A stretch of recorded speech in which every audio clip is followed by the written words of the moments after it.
بسم اللہ الرحمن الرحیم۔ السلام علیکم، کیسے ہیں آپ سب؟ امید ہے خیریت سے ہوں گے۔ اللہ پاک آپ سب کو اپنے حفظ و امان میں رکھے اور آنے والے مشکل وقت سے بچائے، آمین یا رب العالمین۔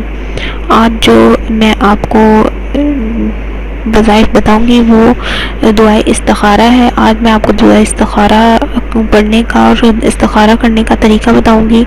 بہت سے لوگ اپنی پریشانیوں کے لیے اور کسی بھی معاملے کے لیے استخارہ کرنے کے لیے کسی عامل کا، کسی پیر فقیر کا سہارا لیتے ہیں۔ اپنی مشکلوں پریشانیوں کا حل اللہ تعالیٰ سے، استخارہ کا مطلب اللہ سے مشورہ ہوتا ہے۔ ہماری پریشانیوں کا حل ہم سے بہتر مشورہ اللہ تعالیٰ سے کوئی نہیں کر سکتا، تو اس سے بہتر ہے آپ کسی اور سے دعائے استخارہ کی درخواست کریں۔ آپ خود استخارہ کیا کریں، کسی بھی کوئی بھی مشکل، کوئی بھی پریشانی ہو، آپ اس کے لیے دعائے استخارہ پڑھ سکتے ہیں۔ میں پڑھنے کا طریقہ آپ کو بتاؤں گی۔ اس سے پہلے ایک چھوٹی سی درخواست، ہمارے چینل کو سبسکرائب کریں، ویڈیو کو لائک اور شیئر ضرور کریں،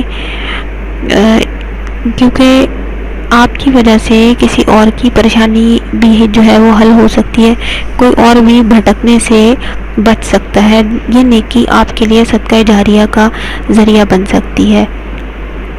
میں آپ کو بتاؤں گی آپ دعا استخارہ کیسے پڑھیں گے۔ اب میں آپ کو بتاؤں گی دعا استخارہ آپ کیسے پڑھیں گے۔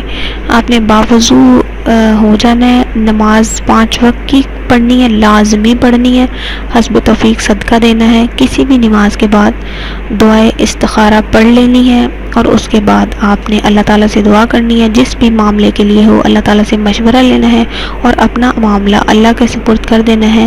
جو بہتری ہوگی، آپ کا دل جو ہے وہ خود بخود اس معاملے کی طرف مائل ہو جائے گا، اور جس میں آپ کی بہتری نہیں ہوگی آپ کا دل اس طرف سے ہٹ جائے گا۔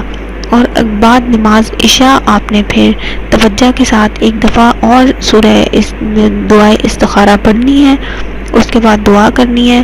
پھر اللہ پاک خواب میں اشارہ آپ کو کوئی نہ کوئی بتا دے گا، جس بھی معاملے کے لیے آپ استخارہ کریں گے انشاءاللہ تعالیٰ کامیاب ہوں گے۔ مجھے اجازت دیجیے، اگلی ویڈیو کے ساتھ حاضر ہوں گی، تب تک کے لیے اللہ